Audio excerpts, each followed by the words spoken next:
Coach Corey Wayne, and this is my video coaching newsletter. And the topic of this newsletter is going to be, she has a boyfriend. I've got a couple emails that I'm going to go through from two different viewers. One of them, I guess, seems content to be jumping out of windows to avoid the fact that, I guess, when her boyfriend comes home.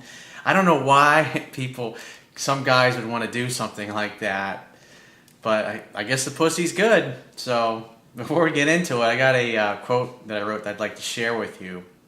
And it says, "The number one most important thing to men in a relationship is loyalty.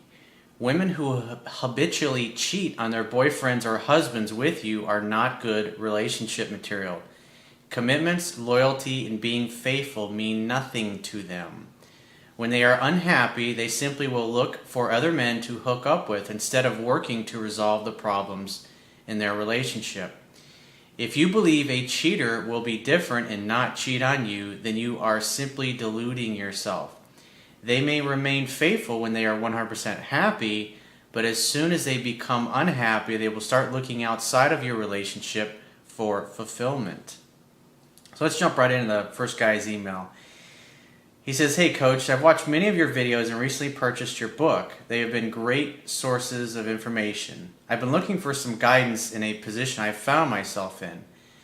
I met this great woman at a weekend job almost a year ago.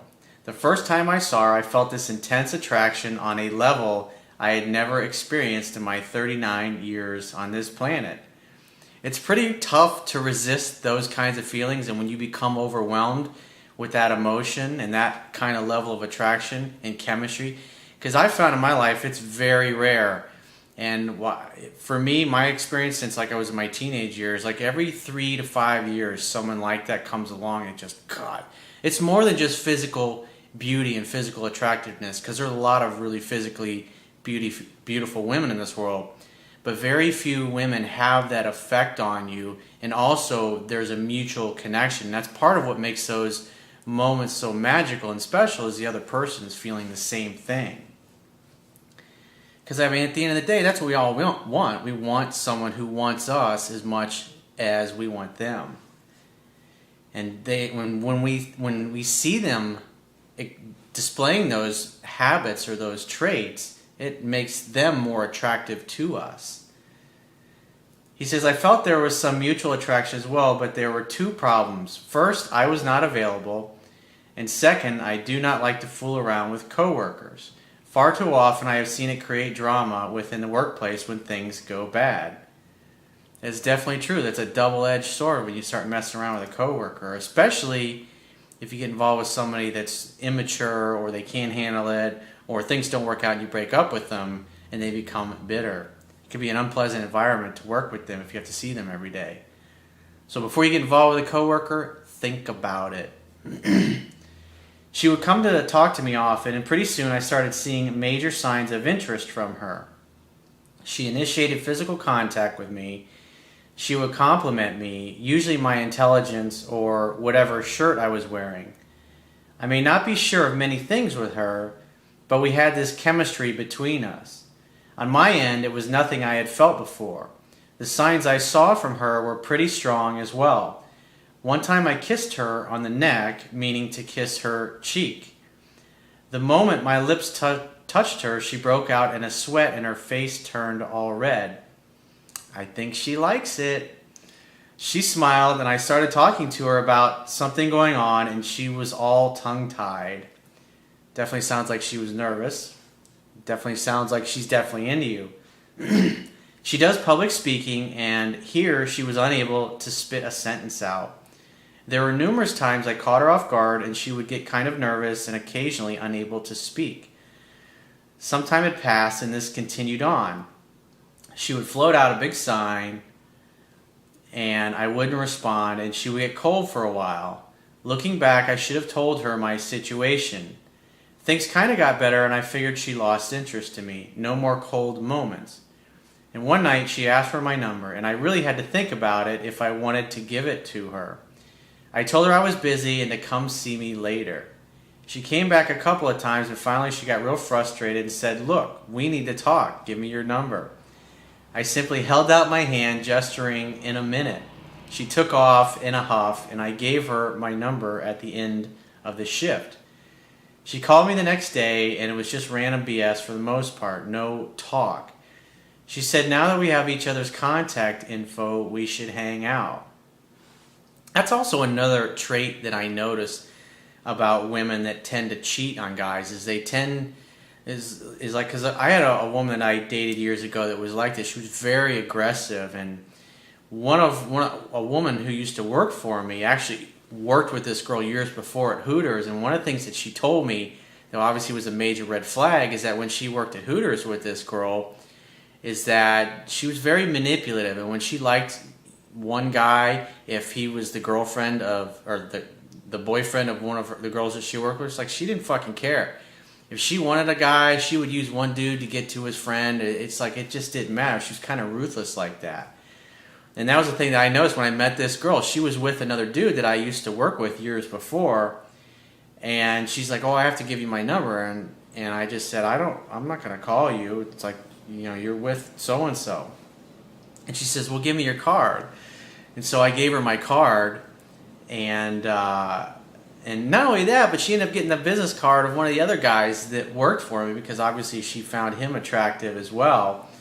And I remember this guy was telling me, like, the next morning when they woke up, or actually she told me this, and it's because women always tell you like exactly what's going on because they don't want to hold anything from you, because that way they can blame you for it. But so he took her lipstick and put it right on top of my business card and the other guy's business card who worked for us, I guess, because she spent the night at his place. And it just, it's just the kind of person that she was. It's like the way she looked at it. It's like, hey, he wasn't taking care of business in their relationship. They had actually split up, but were still kind of hanging out and having fun and hooking up together, but they weren't exclusive anymore. And she just kind of had the attitude that, hey, all's fair in love and war. It's like it didn't bother her.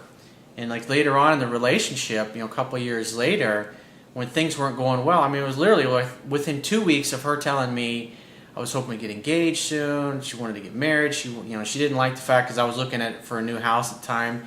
She didn't like the fact when I referred to my house, she wanted me to refer to it as our house that we were looking at, because she was going around looking at houses with me. But I had one time I got pissy with her on the phone because I was just, I had a stressful day at work. And then a few days later, she tells me about this friend, that it was always in the background, waiting in the wings.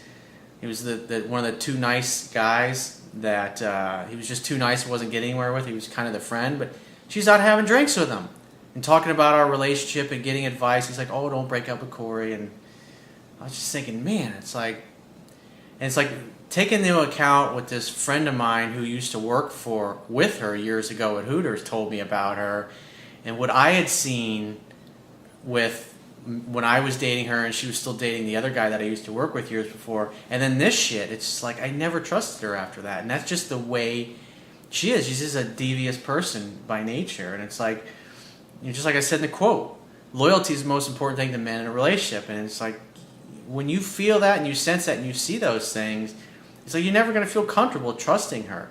And so what you got to understand about women like that is they're great to hook up with. They're great to have sex with. And they're a lot of fun, but don't think that you're going to be different than the other. Oh, well, I'm a better guy, I'm better this, I'll treat her better, blah. And that may be the truth. However, as soon as you slip up, because they're not going to, like in her particular case, she was a shitty communicator, and she knew it, and she admitted it, but yet she wasn't willing to do anything to work on it. Her way of resolving it was to go seek comfort outside the relationship. He says, "This is not the easiest feat, as we live 100 miles apart, and I travel to this job in her area. It eats up my weekends. Anyway, I told her I was open to it, and we had to get our schedules out and plan a day. We never did that. She ended up being laid off from the job, and almost at the exact same time, I became single again. It seemed like everything was aligning, until one day on the phone, something slipped out. She has a boyfriend." There it is. Apparently, she met him a couple weeks before. She had asked for my number, which I assume several months had elapsed at this point, and she conveniently leaves that fact out. Once that genie was out of the bottle, she started mentioning him a lot. Yeah, because if sex happens, it has to be your fault, because full disclosure, she's just letting you know that she has a boyfriend, but obviously she's open to hooking up. In other words, this guy thinks that he's in a committed relationship with her, and hey, she's looking to have fun, and hey, as long as she reveals to you that, hey, she's got a boyfriend, if you still sleep with her, then hey, she's off the hook. I mean, it's like some women just think like that. He says, I told her that I had known that he was around, or had I known that he was around, I wouldn't have given her my number. It was apparent the physical chemistry we had in person was not translating over the phone. I told her that I had interest in her and I had been wasting my time, and I stopped talking to her. 3 weeks pass and I get a text. I've been thinking about you. I hope all is well. It's more confirmation. It has a really powerful effect on women who like you, and you just walk away like that. Just like what I mentioned about this former girlfriend of mine, when she says, let me give you my number, and I was like, no, I don't want your number. It's like, you're with so-and-so. And then she asked for my business card. It was a challenge to her. It's like, let me see if I can get this guy. That's just kind of the way she thought. It was because she was very beautiful and she was very seductive, and she was also one of the first things she told me was, I'm a very sexual person. She liked having sex. She liked hooking up. He says, I responded, all is great, and she called me up almost immediately. I was my usual self, and much of the call was nice, but near the end she told me that she talks to me about things that she can't talk to anyone else about, including her boyfriend. So in other words, her boyfriend's not everything that she wants, but she's at least he thinks he's in an exclusive relationship with her. And since it's not everything that she wants, in her mind, it's okay to seek what she's missing outside the relationship. And some women are like that. They keep one guy on the hook while they look for something better. And then they find something better, they just jump from guy to guy. And this is what my friend had warned me about her. And they had worked, it was almost 10 years before that they had worked together. And it's like, I talk about how people don't change. Like a decade later, she was still the same way. This particular woman is married now and has had kids with this guy. But man, it's like, I wouldn't want to be him, because first time, he's overseas and he gets pissed off at her, or he's short, he had a bad day or whatever, and then she's having drinks with the hot next door neighbor that lives next to him. It's just, that's the way she is. He says, and the universe has made the paths of this British woman and a guy from New England come together in the Midwest for a reason. Then she expressed that she felt she was losing me and begged me to tell her everything was going to be okay. And she also said that we're kindred spirits. This brings us to the current times. I haven't called her once since she told me about the boyfriend. She calls me usually once every week or so, and lately has been on the rise. It's women that they like you, she's going out of her way to pursue you. He says, I know life with this guy isn't the best, and he doesn't have his own place, and they fight a lot, and she recently had a big problem crop up, and he has been a complete tool in helping her through it. She's been amping up sexual innuendo to the point where it seems forced. The last conversation I had with her, she told me she wants to get away and come see me some night and have some drinks, talk face to face, and she adds, I told my boyfriend this and he agrees. He said you absolutely must do this soon. I know that's BS and a lie that alone makes me question everything else. I told her we'll plan it after her current project is done. He says, I don't see it happening, and I'm not sure if it is stringing me along or if she's worried about that chemistry and still being there while things are good with the boyfriend, adding to the confusion. She's been trying to get a job where we work together again, and I found this out, and she said, I just want to work with you again. The money doesn't even matter to me. Well, obviously, she's going out of her way to pursue you and line you up as a replacement for the boyfriend. He says, I don't know what to do here. I dig her. She's obviously crazy. I kind of like a little crazy. Yeah, this girl I was talking about, she was a little crazy. Even one of her brothers told me one time. He looked me right in the eye, and he was in law enforcement, by the way. He said, Corey, she's a little wacky. And she was, but hell, man, she was a lot of fun. He says, but I sense this is just the tip of the iceberg. I rarely compliment her, and I tend to say what I think, even if it's negative, and I thought she didn't like that, but recently she praised me for it. Yeah, she likes your honesty.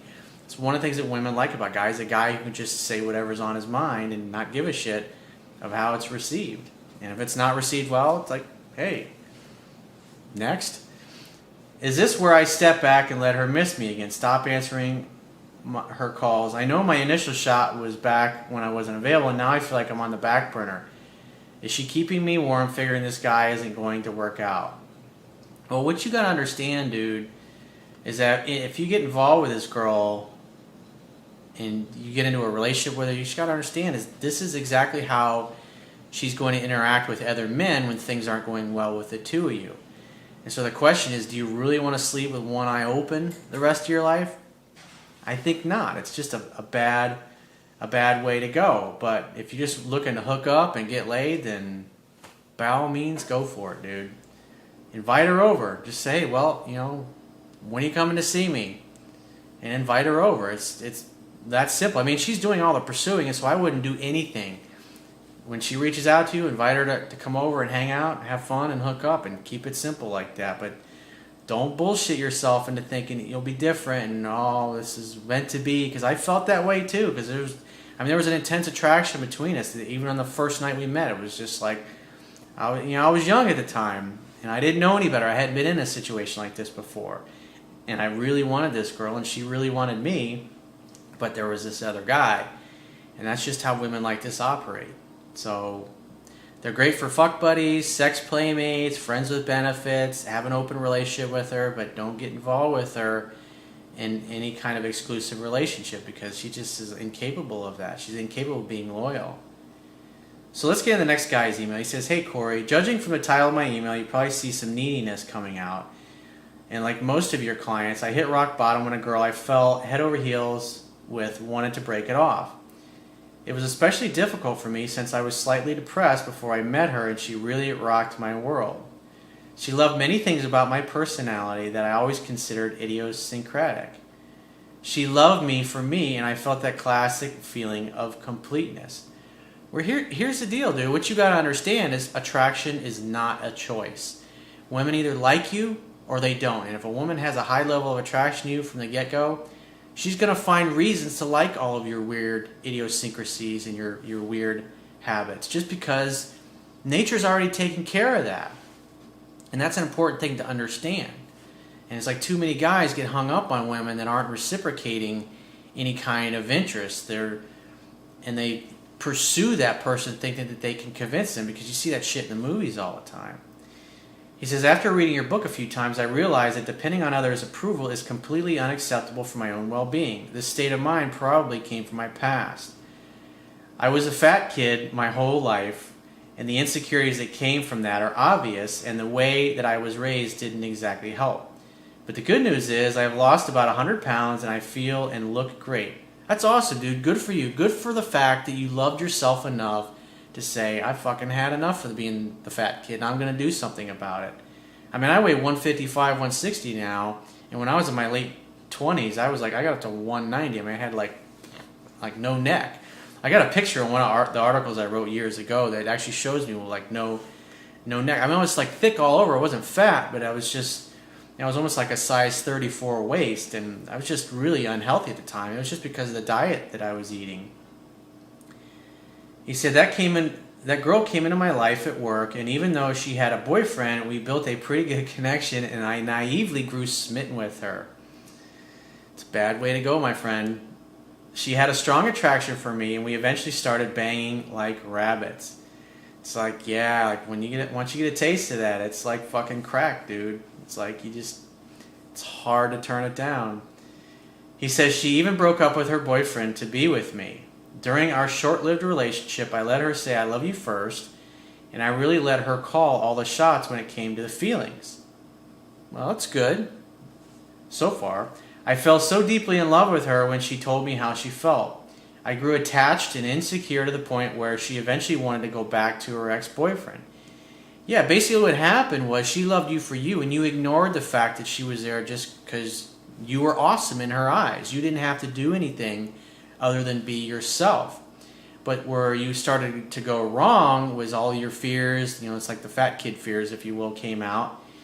And you started doubting yourself, and so you started acting in ways that communicated, I don't deserve you, it's just a matter of time before you fall out of love with me and figure out that deep down inside I'm just a fat, ugly kid, and you're not going to want me anymore. And what you fear you attract, and so you acted in ways that eventually pushed this girl away. He says, I got the scarcity fear and I became ultra needy and I even cried in her arms like a little bitch. Definitely a bad way to go, dude. That's not manly behavior, which obviously you recognize at this point. He says, we kept fucking though, and it really messed with her as she still lived with her boyfriend. They were living in separate rooms. I always had to sneak in through her window and leave quickly in the mornings. Like, holy shit, dude, you like living dangerously. She's living with her boyfriend and you're sneaking into his house when he's sleeping and fucking her brains out. It's like, that's nuts, dude. My brother had a buddy of his that he used to do valet service with when he was in college. And this guy was flirting with one of the hostesses that worked at the restaurant where they did valet at. And he ended up going home with her one night. I don't even know if he was even hooking up with her. I can't remember specifically, but unbeknownst to him, she had a psycho ex-boyfriend that was stalking her. And so as they're getting ready to walk into her apartment, the psycho boyfriend shows up and ends up pulling out a gun and blows my brother's friends away, kills him right, shoots him dead right on the fucking spot.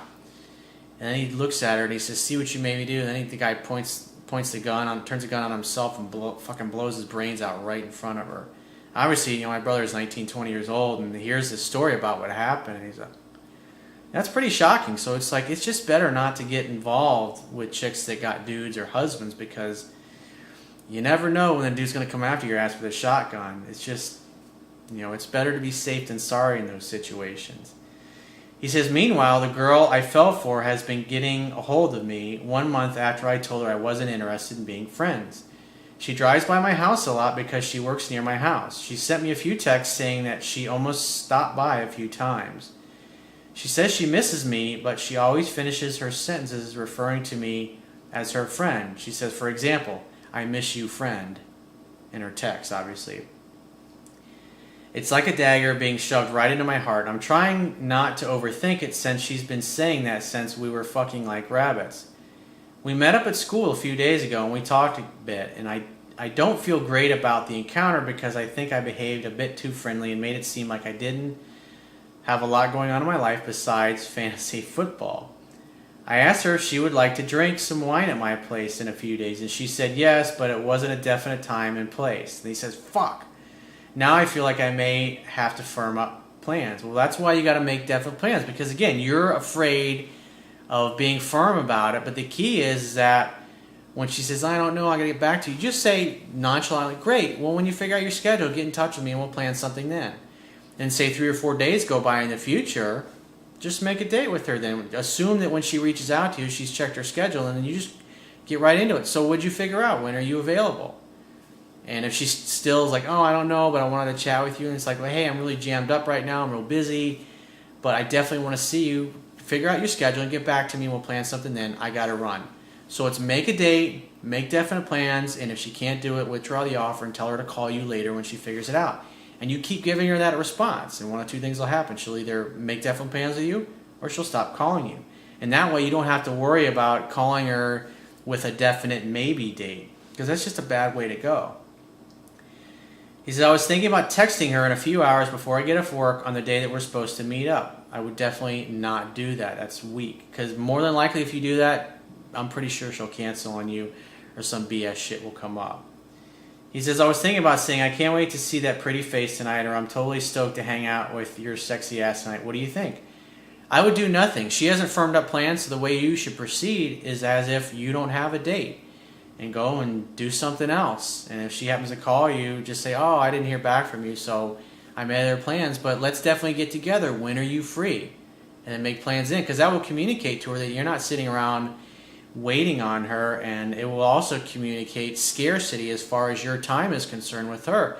And she'll realize if she doesn't make definite plans with you, that you're just going to go and make plans and do something else. But the important thing to remember, just like the first email, is this is not a woman that you can have a great exclusive relationship with. I know you're all goo goo gaga over here, and you think the universe brought you together in some divine orchestrated event, but at the end of the day, she's great to have an open relationship with. She's great to have as a fuck buddy, a sex playmate, but she's not the kind of woman that you can have a relationship with. And so as long as you know that, and as long as you understand that, then proceed with caution. So if you'd like to get my help personally, the quickest way is to book a paid phone coaching session, and you can do that by going to my website, click the products tab at the top of your screen, and follow the instructions for booking a paid phone coaching session with yours truly. And I will talk to you soon.